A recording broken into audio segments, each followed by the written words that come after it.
간밤에 벌어진 계엄 선포 사태 그리고 후속 처리 방안에 대해서 짚고 있는데요. 자, 이번에는 개혁신당의 천하람 원내대표 연결하도록 하겠습니다. 대표님 나와 계시죠? 네, 개혁신당 천하람입니다. 네. 목소리가 많이 잔잔해지셨습니다. 아까 새벽에 연결했을 때는 많이 격앙돼 계셨었는데. 이게 정말 격앙될 수밖에 없는 그렇죠. 정신 나간 정말 짓거리라고 해야 되는 일이긴 하지만 대한민국에 정치하는 사람으로서 굉장히 슬픈 일입니다. 우리 대한민국의 정치 수준이나 국격이나 정말 이런 부분 또 특히 경제 수준 이런 걸 봤을 때 네. 일어나서는 안 될 일이 그러니까요. 정말 정신 나간 대통령 한 사람과 그 주변에 있는 정말 뭐 도대체 설명이 안 되는 또 같이 정신 나가 있는 몇몇 국방부 장관을 비롯한 참모들 때문에 일어났다는 게 참 참담하고 네. 국민들 보시기에 특히 아침에 깨서 이 뉴스를 보신 분들이 얼마나 더 황당하실까. 저도 정말 정말 아무튼 황당한 상황입니다. 예. 그러니까요. 아직도 좀 믿기지가 않으시죠, 대표님? 네, 정말 믿기지 않고요. 예. 그리고 생각하면 생각할수록 윤석열이라는 그 인물이 무능한 광인이니까 그나마 다행이지 조금만 유능했다면은 네. 정말로 국회가 봉쇄되고 국회가 군인의 군합발과 총칼에 의해서 무력화되는 정말 헌정유린 행위 예. 말 그대로 쿠데타가 발생했을 거라고 생각하니까 네. 정말 아찔하고 이것을 아무리 봐도 명백한 내란죄다라고 판단할 수밖에 없는 그런 생각이 듭니다. 그러면 지금 그렇게 규정을 하셨으니까 그럼 추가 질문을 좀 드리면 네. 윤석열 대통령 도대체 무슨 생각으로 저렇게 계엄령을 선포를 했었을까요? 어떻게 생각을 하세요, 대표님은? 그것은 일단 제가 어제 좀 여러 가지로 좀 미치광이 이런 표현들 많이 쓰고 있는데 좀 죄송한 말씀이지만 합리적으로 이해가 불가능합니다. 아, 예. 예, 그렇기 때문에 정말 미치지 않고서는 도저히 설명이 안 되는 일이고요. 네. 몇 가지 추측을 하는 분들이 있습니다. 예컨대 어떤 창원지검의 명태균 관련 수사에서 빼도 박도 못하는 물증이 나온 것 아니냐, 대통령이나 영부인에 대해서. 네. 아니면 검사들 자기 어떤 그 후배 검사들이 탄핵당하는 걸 보고 거의 정신이 너무 화가 많이 난 것 아니냐. 아니면 우스갯소리로 이건 저는 농담이라 생각합니다만 특활비 깎아서 화난 거 아니냐. 예.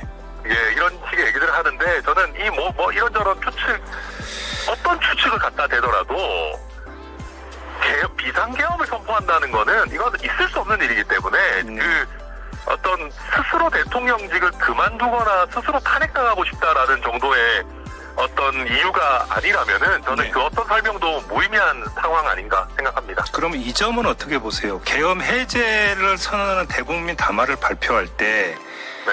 사과는 일체 없었고요. 네. 오히려 그 국회를 향해서 무도하다라는 표현을 쓰면서 공격을 했거든요. 자, 이런 인식은 어떻게 받아들이십니까?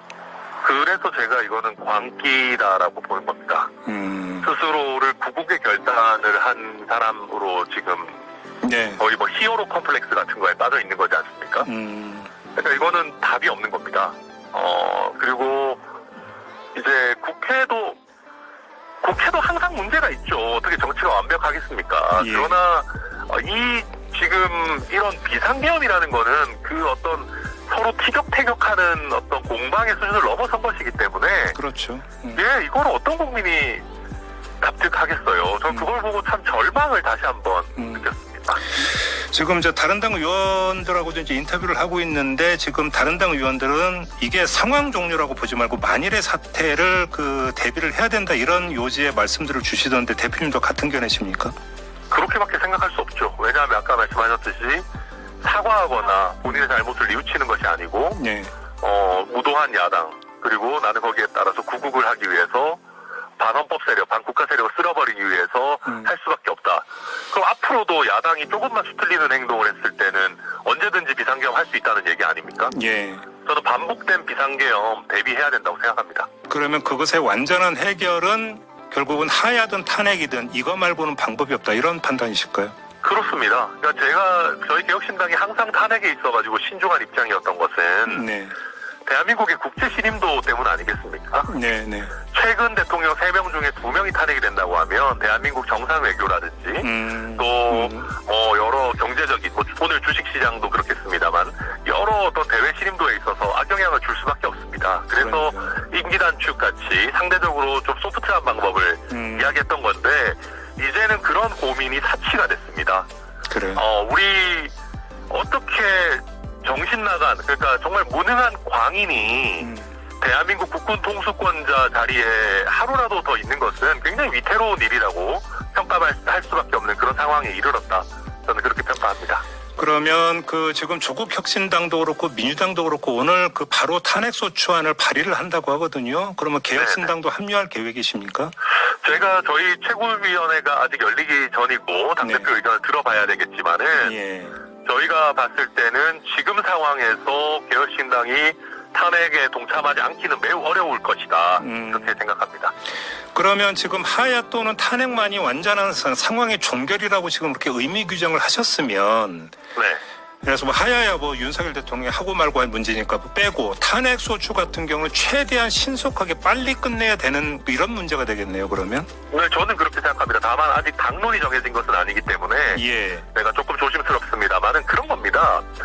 지금 이거는 제가 어제도 거듭 말씀드리지만은 탄핵은 당연한 수준이고 내란죄로 즉각 체포해서 처벌해야 되는 수준입니다. 예. 예, 그렇기 때문에 저는 어제 특히 계엄 해제 요구권을 가지고 있는 국회에 군인들을 투입해서 주요 정치인들을 신병 확보하려고 하고 국회를 봉쇄하고 본회의장에 유리창까지 깨고 군인들이 진입하는 부분은 이거는 내란죄로 처벌해야 되는 부분이기 때문에 저는 이런 당장 처벌돼야 되는 사람이 대통령직에 앉아 있는 거는 터무니없는 일이라고 평가합니다. 그러면 국회는 탄핵 소추를 추진을 하고 수사기관은 바로 신병을 확보해서 사법적 단죄에 들어가야 된다 이런 말씀이시겠네요. 그렇습니다. 저는 그래서 아직 저희 개혁신당 최고위원회 오늘 열릴 텐데 최고위원회가 열리게 될 때 저는 다른 당에서 이미 탄핵소추안을 열심히 만들고 계시기 때문에 저는 오히려 개혁신당에서는 내란죄로 고발하는 고발장부터 먼저 시작해야 된다고 생각합니다.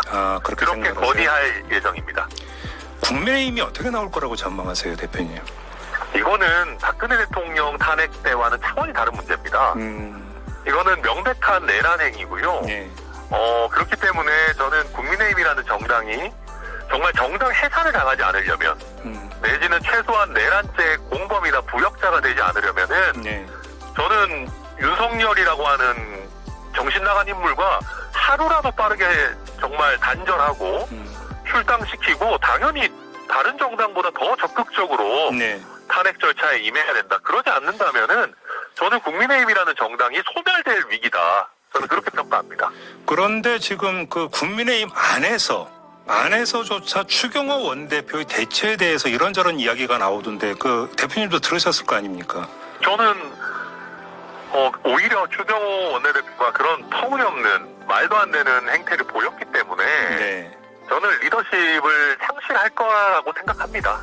원내대표직 유지도 힘들 거다 이렇게 보십니까? 저는 추경호 원내대표 최소한의 어떤 양심이 있다면 오늘 사퇴하는 거 외에는 사퇴하고 국민 앞에 정말 처절하게 반성하는 거 외에는 다른 수는 없다고 생각하고요. 그리고 친윤이라고 하는 분들도 이제는 좀 정신 차리고 어떤 이런 광기에 동참할 수는 없는 건 아니겠습니까? 그래서 저는 상당수 이탈할 것이라고 예상합니다. 그렇게 전망을 하시는 거고 지금 이렇게 너무나 손쉽게 계엄령이 선포되는 이 현실을 어떻게든지 손봐야 되는 거 아니겠습니까?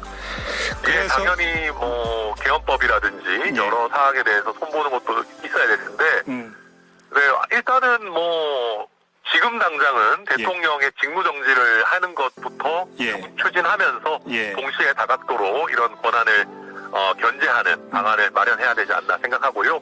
특히 계엄을 연속해서 계속해서 발동할 수 없도록 최소한의 시간 간격을 두도록 하는 방안이 반드시 필요하다라고 생각이 듭니다. 그러니까 탄핵소추안을 처리함과 거의 동시 병행으로 개헌법을 처리해야 되는 거 아니냐 이런 이야기가 나오는데 동의하시는 거고요, 거기. 네, 저도 그렇게 생각합니다. 근데 그 개헌법을 직접 발의했던 김민석 민주당 최고위원 조금 전에 연결을 했었는데 고민이 있다고 하더라고요. 그게 뭐냐면 그 본회의장에 의원이 몇 명이 모이든지 간에 의장단을 지금 그 검속을 해서 차단을 시켜버리면 회의 진행이 안 돼 버려서 해제 의결을 못하는 상황이 발생될 수 있는데 이거에 대한 지금 대안 입법이 어렵다 이 말씀을 하던데 이건 어떻게 생각하세요?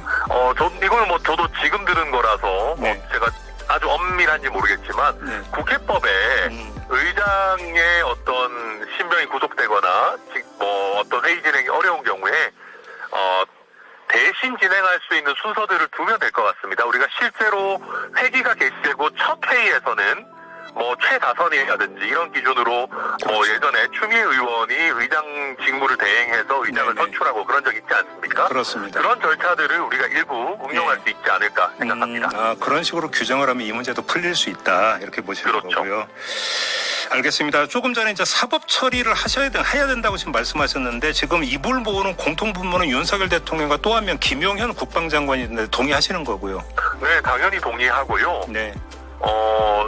저는 두 사람 다 아주 엄중하게 내란죄로 처단해야 된다고 생각합니다. 그렇게 보시는 거고요. 알겠습니다. 어떻게 대표님 지금 어떻게 국회 경내에 계시는 겁니까 계속?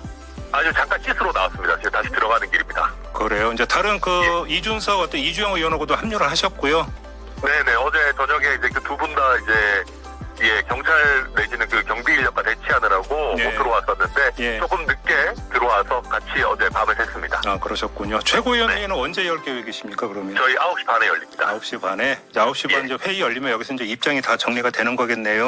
네, 그럴 겁니다. 알겠습니다. 피곤하실 텐데 고생 많이 하셨습니다, 대표님. 국민들이 고생이시죠. 네, 알겠습니다. 고맙습니다. 예. 네, 개혁신당의 천하람 원내대표였습니다.